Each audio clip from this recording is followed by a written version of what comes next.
Hey guys, Mr. Riz here to help you on the fourth day of the 2.3. So remember, this is just another day that we are practicing the product rule and the quotient rule.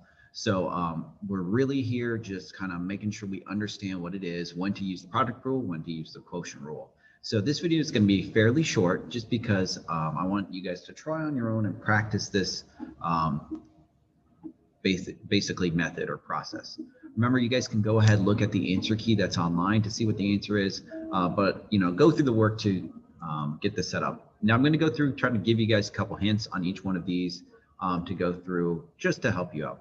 So the first problem here, actually the first two problems, if you want to, you could do the product rule on this problem here, where you could change this to, sorry, get my drawing tools out, derivative of this, leave that alone, plus leave the first part alone, take the derivative of this. Or if you want to, you could simplify the expression.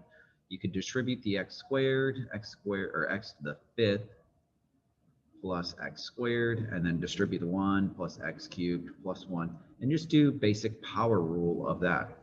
Same thing here. You could do the quotient rule, low d high minus high d low, but then if you look at this expression here, this is just a single monomial. You could divide everything by x squared and make this a 1 plus 5x to the negative first minus 1x to the negative second, and then do basic power rule. So the product rule and quotient rule don't always have to be used. If you look at the expression, you can always change it up and use the power rule if possible.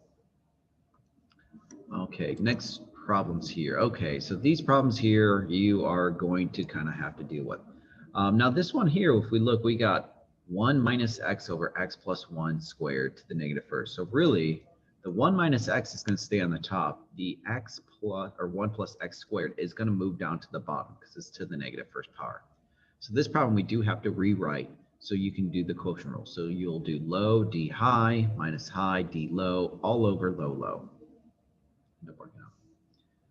This problem here, if we look, we got x plus 1 times x plus 2 over x minus 1 times x minus 2. Now, we could do low, and then when we do d high, do the product rule, and then minus high, and then when we do d low, do the product rule again, all over all of this squared. Or what might be easier is just to distribute this here.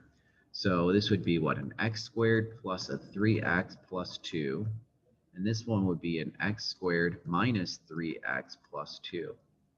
All right, so this one here, if we distribute, we no longer have the product rule we have to worry about. You'll still have to do the low d high minus high d low all over low low. This will be a little bit easier to work with.